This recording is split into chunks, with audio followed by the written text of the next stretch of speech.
itu justru di bulan Ramadan ini mereka melipat gandakan kesungguhan.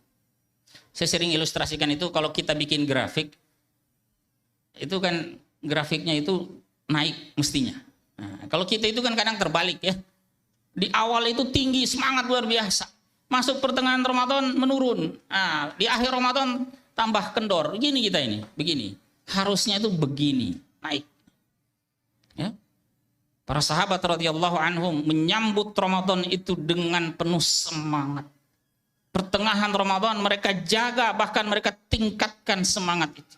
Akhir Ramadan justru merupakan puncak kesungguhan. Itu istimewa itu. Ya.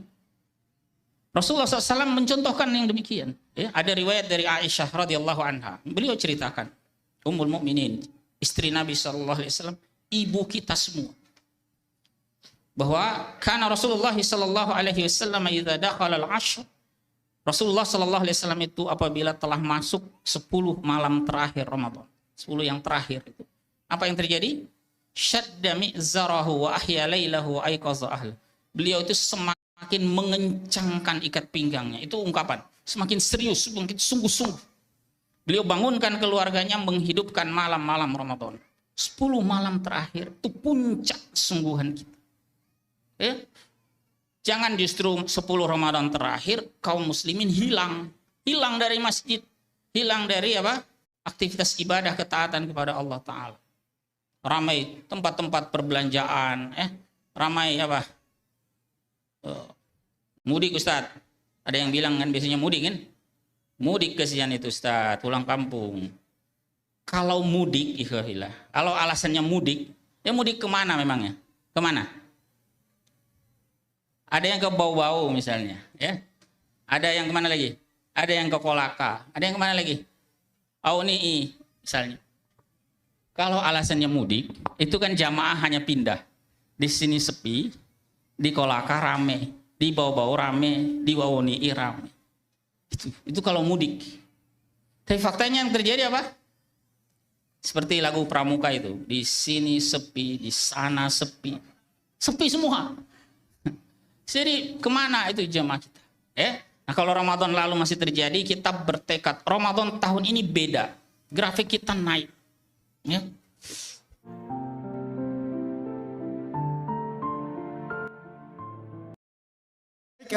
Ikhwani fiddin, masyiral muslimin wal muslimat rahimakumullah. Selanjutnya kita dengarkan Mau'idul Hasanah dari guru kita Al-Mukarram wal Muhtaram Kiai Mahyudin LC, falyatafaddal masykurah. Bismillahirrahmanirrahim. Assalamualaikum warahmatullahi wabarakatuh. Alhamdulillahilladzi ja'ala syahra ramadhan alladzi unzila fihi al-Qur'anu hudan lin-nasi wa bayyinatin minal huda wal furqan. Wassalatu wassalamu ala syafi'ina wa habibina Muhammad ibn Abdillah alladzi unzila ilaihi al-Qur'an wa ala alihi wa sahbihi wa man tabi'ahum ila yaumil qiyamati bi ihsan. Amma ba'd.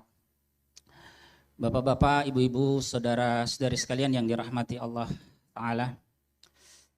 Alhamdulillah, terus kita bersyukur kepada Allah Ta'ala atas limpah nikmatnya yang tidak henti-hentinya dianugerahkannya kepada kita semua. Wabil khusus pada siang hari yang berbahagia ini, jika Allah Ta'ala memberi kita kesempatan sampai di bulan yang istimewa ini, maka sungguh itu nikmat yang harus betul-betul kita syukuri. Betapa tidak ikhwafillah, tadi beliau sudah sampaikan, ada di antara kenalan kita, ini saudara kita, tetangga kita, ya, keluarga kita, rekan kerja kita. Bahkan kalau kami pribadi, salah satu orang tua kami wafat, ya, Ramadan tahun lalu, ya, masih berpuasa bersama dengan kita, berbuka bersama, menunaikan amaliyah Ramadan lainnya bersama-sama.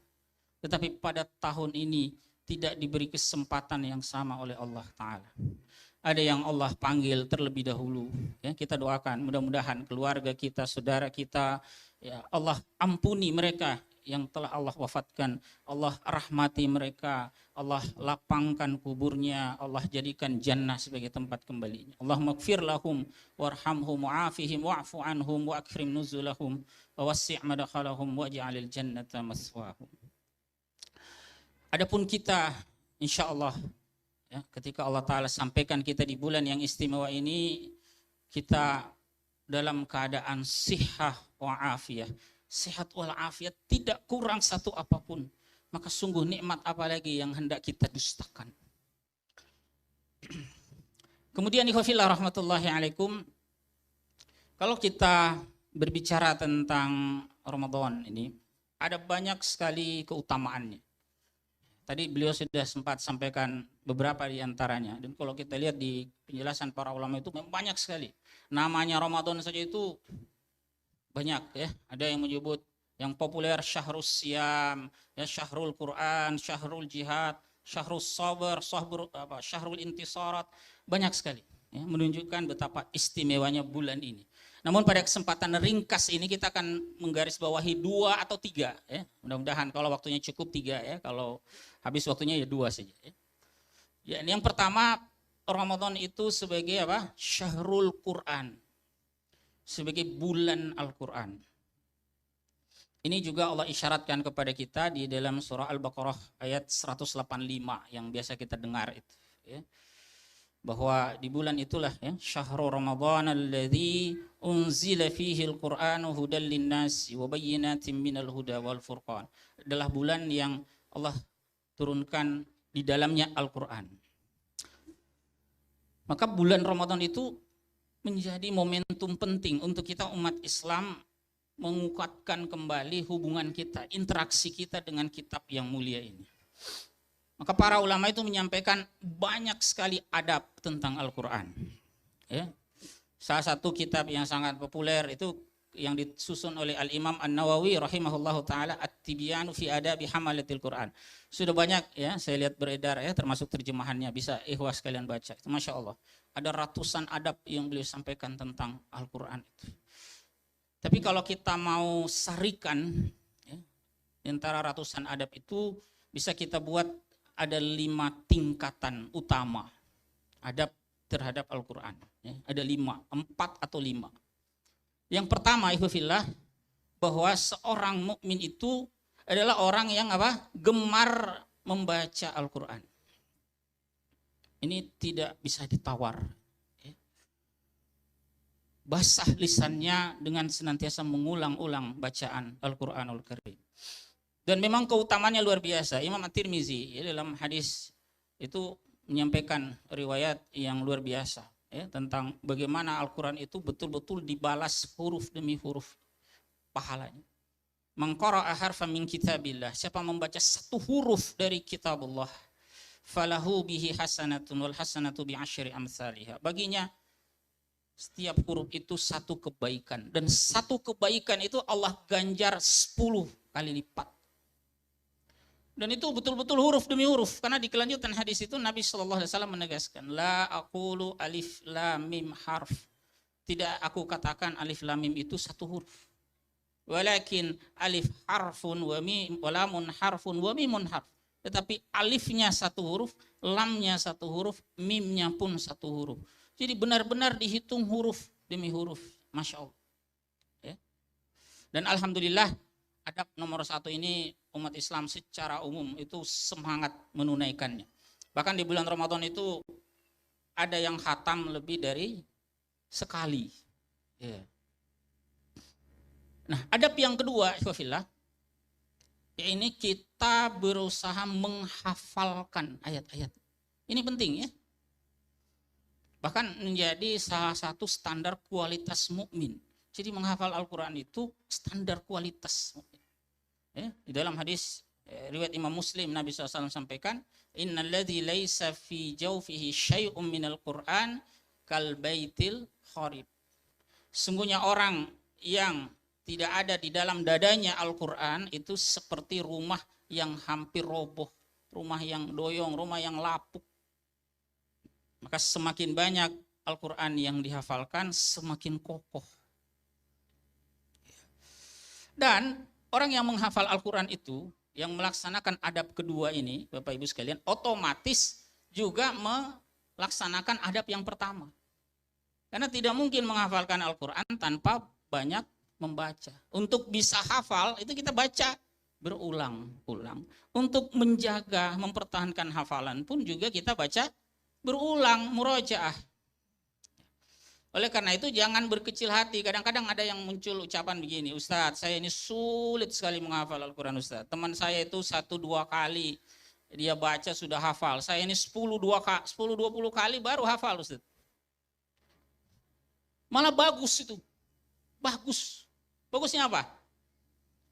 Coba misalnya surah apa? Surah Al-Falaq. Berapa ayat surah Al-Falaq? 5 ayat. Teman kita yang hafalannya cepat itu, untuk bisa hafal surah Al-Falaq itu, berarti kalau 1-2 kali dia ulang, itu berarti dia membaca 5-10 ayat. Paham? Sementara kita yang hafalan lambat harus 10-20 kali dengan 5 ayat yang sama, berarti kita membacanya 50 sampai 100 ayat. Masya Allah. Lebih banyak kan? Lebih banyak. Ya. Jadi di balik kesulitan yang Allah berikan kepada kita, sulit menghafal, Allah berikan kemudahan apa? Ladang pahala yang luar biasa. Jadi nggak usah berkecil hati. Saya ini Ustadz sudah bertahun-tahun nggak hafal-hafal. Teman saya itu Ustadz nggak sampai setahun sudah khatam dia. Nggak apa-apa. Tidak apa-apa. Aktivitas menghafal Al-Quran itu aktivitas sepanjang hayat. Terus. Ya. Yang ketiga, ada penting kita terhadap Al-Quranul Karim. Dan juga penting, ini level berikutnya, apa itu? Mempelajari tuntunan-tuntunannya. Jangan mencukupkan diri semata pada kegemaran membaca, selesai hafalan selesai. Ya. Ada adab berikutnya, yakni mengkaji, mempelajari tuntunan Al-Quran. Bahkan mempelajari tuntunan Al-Quran ini menjadi jalan penting untuk kita menjadi sebaik-baik kaum muslimin.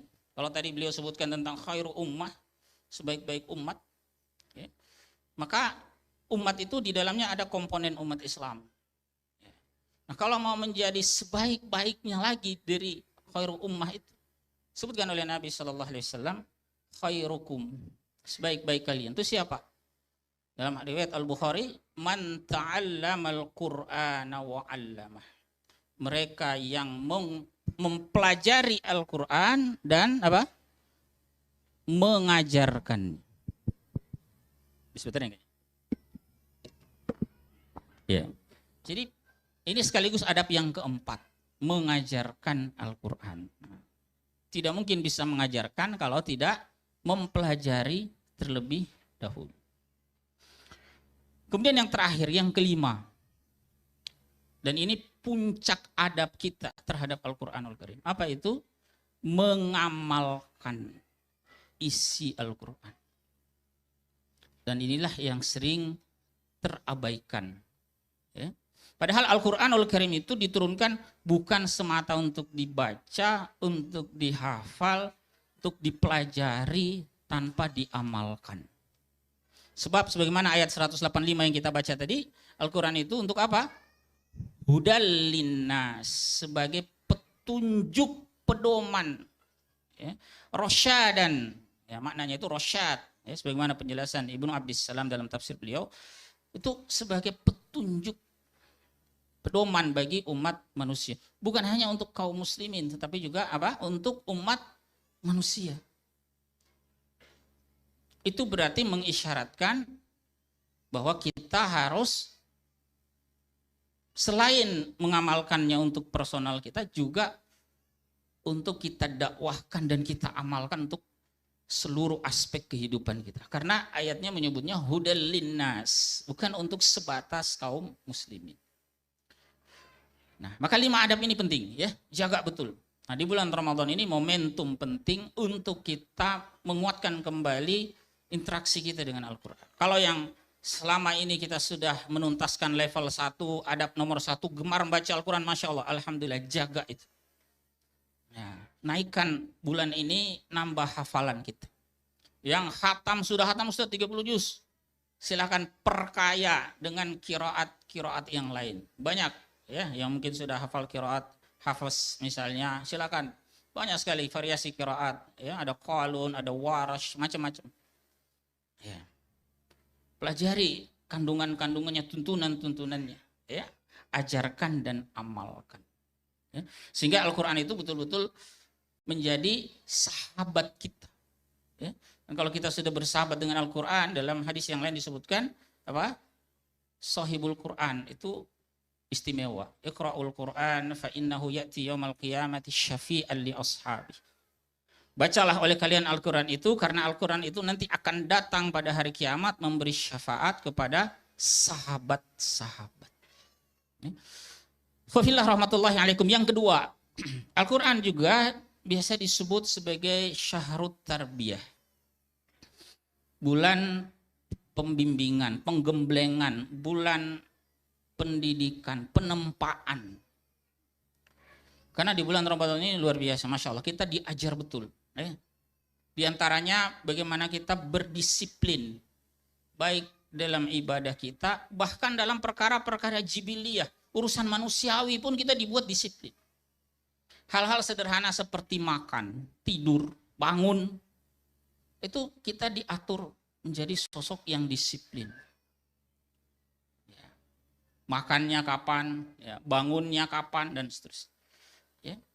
Ini juga memberi isyarat kepada kita bahwa mukmin itu mesti sosok yang disiplin. Ya. Salah satu penyakit umat Islam itu minimnya disiplin mereka. Ya. Apalagi berlemah-lemah, bermalas-malasan, banyak. Di bulan Ramadan itu kadang-kadang kita masih punya penyakit begini. Di luar Ramadan bisa menuntaskan 5 pekerjaan sehari. Giliran Ramadan datang, 1 saja tidak tuntas. Alasannya apa? Lagi puasa, Ustaz. Lagi puasa. Coba ini kita mengkambing hitamkan puasa Ramadan. Kita berlemah-lemah, bermalas-malasan, minim etos kerja, rendah produktivitas, lalu yang kita salahkan Ramadan. Ini pemahaman terbalik. Mestinya Ramadan itu, ini berkaitan dengan nanti juga bulan Ramadan sebagai syahrul jihad, yang ketiga yang kita bahas terakhir. Itu mestinya semakin melipat gandakan kesungguhan kita. Maka Ramadan ini membimbing kita jadi sosok yang disiplin. Datang bukan hanya sholat fardu yang kita datangi, sholat sunnah seperti tarawih pun kita datangi, berduyun-duyun umat Islam. Ya, maka penting menjadi ajang kita melatih diri. Di ayat yang tadi beliau baca, di penghujung ayat 183, itu ada ungkapan la'allakum tattaqun. As-Sabuni rahimahullah dalam tafsir beliau, Safwatut Tafasir, itu memberikan catatan singkat. Makna la'allakum tattaqun itu kata beliau, litakunu minal muttaqin, agar kalian menjadi orang-orang yang bertakwa, al-mujtanibina limaharimi, yang betul-betul menjauhi perkara yang Allah haramkan. Dimensi takwa itu kan banyak sekali ya. Tadi beliau sudah sampaikan ya ucapan Ali bin Abi Thalib ya radhiyallahu taala anhu ya seterusnya. Nah, tapi satu aspek penting dari takwa itu adalah kita itu sedemikian berusaha menjauhi perkara yang haram. Coba bayangkan begini ya. Coba kita renungkan. Pada saat kita puasa siang hari begini, ya, di rumah kita itu ada makanan, minuman yang halal. Ada makanan, minuman yang halal, ada nasi, ada halal gitu ya. Yang kita dapat dari kerja halal, dari nafkah yang halal. Tetapi saat berpuasa, Allah Ta'ala melarang kita untuk mengkonsumsi. Maka sebagai mukmin yang taat, maka makanan, minuman yang sebenarnya halal itu ketika Allah larang, dia tidak mengkonsumsi. Maka kalau pengamalan ini dihayati betul, ikhwafillah, seorang mukmin itu mestinya lebih mampu lagi menjauhkan diri dari makanan minuman yang jelas-jelas haramnya. Yang halal saja kalau Allah larang dia bersedia, apalagi yang jelas-jelas haram. Atau misalnya berkaitan dengan pergaulan laki perempuan. Muslim muslimah punya pasangan yang sah secara syar'i, suami istri. Boleh bagi mereka melakukan hubungan seksual. Tetapi pada siang hari saat berpuasa, Allah larang mereka melakukan itu. Lalu dengan penuh ketaatan kepada Allah Ta'ala mereka memenuhi tuntunan tersebut. Mukmin yang demikian semestinya lebih mampu lagi menjauhkan diri dari pasangan yang tidak halal. Oh, pasangan yang halal saja ketika Allah larang bersedia dengan penuh ketaatan. Apalagi pasangan yang tidak halal. Makanya istimewa betul puasa Ramadan itu. Kalau dilaksanakan dengan betul, mukmin itu akan menjadi sosok yang baru. Kemudian ikhwafillah rahmatullahi alaikum, yang ketiga, ya, Ramadan sebagai syahrul jihad. Nah, ini juga tidak kalah pentingnya ya, karena tadi saya sempat singgung. Jangan jadikan Ramadan ini sebagai ajang kita berlemah-lemah, bermalas-malasan. Karena justru kalau kita melihat atau menilik sirah Nabiullah Shallallahu Alaihi Wasallam, demikian pula dengan generasi terbaik, generasi sahabat radhiyallahu taala anhum, itu justru di bulan Ramadan ini mereka melipat gandakan kesungguhan. Saya sering ilustrasikan itu kalau kita bikin grafik, itu kan grafiknya itu naik mestinya. Nah, kalau kita itu kan kadang terbalik ya. Di awal itu tinggi, semangat luar biasa. Masuk pertengahan Ramadan menurun. Nah, di akhir Ramadan tambah kendor. Begini kita ini, begini. Harusnya itu begini, naik. Ya. Para sahabat radhiyallahu anhum menyambut Ramadan itu dengan penuh semangat. Pertengahan Ramadan mereka jaga, bahkan mereka tingkatkan semangat itu. Akhir Ramadan justru merupakan puncak kesungguhan. Itu istimewa itu. Ya. Rasulullah SAW mencontohkan yang demikian. Ya. Ada riwayat dari Aisyah radhiyallahu anha. Beliau ceritakan, Ummul Mukminin, istri Nabi SAW, ibu kita semua, bahwa karena Rasulullah SAW idza dakhala al-ashr, Rasulullah SAW itu apabila telah masuk 10 malam terakhir Ramadan, 10 yang terakhir itu, apa yang terjadi? Syadda mi'zarahu wa ahya lailahu wa aiqaza ahla. Beliau itu semakin mengencangkan ikat pinggangnya. Itu ungkapan, semakin serius, semakin sungguh-sungguh. Beliau bangunkan keluarganya, menghidupkan malam-malam Ramadan. 10 malam terakhir itu puncak kesungguhan kita. Ya? Jangan justru 10 Ramadan terakhir kaum muslimin hilang dari masjid, hilang dari apa? Aktivitas ibadah ketaatan kepada Allah Ta'ala. Ramai tempat-tempat perbelanjaan, ramai apa? Mudik Ustaz. Ada yang bilang kan biasanya mudik kan? Mudik kesian itu Ustaz, pulang kampung. Kalau mudik, ikhwahillah, kalau alasannya mudik, ya mudik kemana memangnya? Kemana? Ada yang ke Bau-Bau misalnya, ya. Ada yang kemana lagi?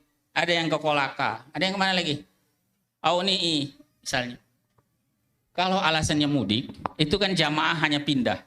Di sini sepi, di Kolaka rame, di Bau-Bau rame, di Aunii rame.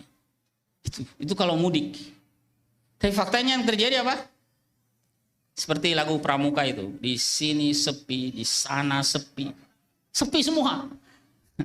Jadi kemana itu jamaah kita? Nah kalau Ramadan lalu masih terjadi, kita bertekad Ramadan tahun ini beda, grafik kita naik. Ya. Kalau tadi banyak pantun-pantun disampaikan, ini terakhir saya mau tutup dengan bukan pantun, ini syair. Nah ini syair ya. Ini nasihat Ibnul Jauzi rahimahullahu ta'ala. Sindiran sebetulnya, tapi mudah-mudahan sindiran yang positif bagi kita semua. Beliau sampaikan begini, sering saya sampaikan ini ya. Yang sering dengar mudah-mudahan tidak bosan. Beliau kasih tamsil seekor kuda pacu. Innal khayla idza syarafat nihayatal mitmar. Seekor kuda pacu kata beliau itu. Kalau menjelang finish. Pernah lihat kuda pacu itu? Kuda yang berlomba lintasi pacuan itu. Itu mendekati finish, apa yang terjadi? Apakah dia melambat, ngerem? Kita pelan-pelan saja, biar lambat asal selamat. Finish sudah dekat, pelan-pelan saja sampai ji. Begitu kudanya? Tidak. Beliau katakan, bazalat qusara juhdiha litafuza bis-sibaq. Kuda pacu itu akan mengerahkan segenap kemampuan yang ada agar dia bisa memenangkan perlombaan itu. Coba lihat, nggak ada kuda pacu ngerem itu. Ya, kalau sudah menjelang finish, anak muda itu gaspol, jangan kasih kendor. Nah. Remblong ya. Ya, itu istilah lain itu ya. Baik, jadi kemudian beliau lanjut ini ya. Sekali lagi ini sindiran, tapi mudah-mudahan sindiran yang positif bagi kita semua. Beliau katakan, "Fala takunil khailu aftana mink." Jangan sampai kuda pacu itu, hewan yang tidak berakal itu, lebih cerdas daripada kita semua. Ya, mudah-mudahan bisa dipahami. Ya. Kemudian yang terakhir, pesan terakhir, ikhwafillah, istiqomahlah dalam ketaatan kita kepada Allah Ta'ala. Ya. Ramadan ini kita ditarbiyah betul. Ya. Hasil latihannya jangan sampai di luar Ramadan hilang.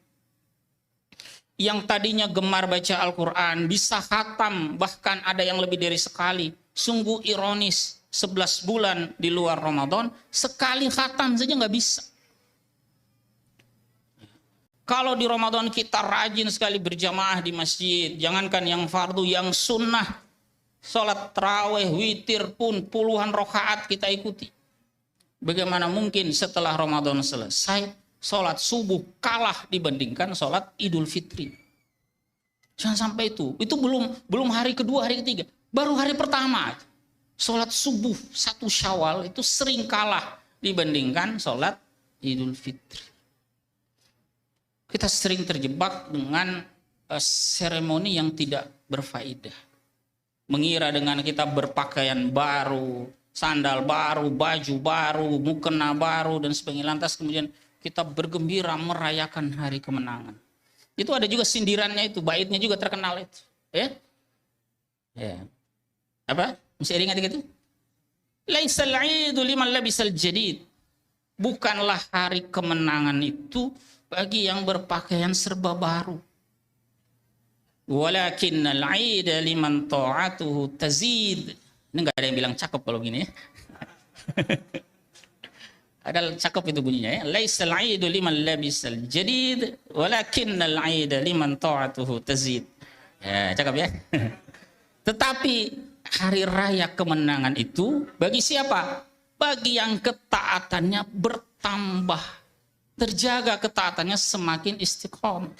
Mereka yang ketaatannya justru melemah, apalagi hilang setelah Ramadan, orang semacam ini alih-alih merayakan kemenangan, jangan ya, bisa jadi justru yang dirayakannya adalah kekalahannya.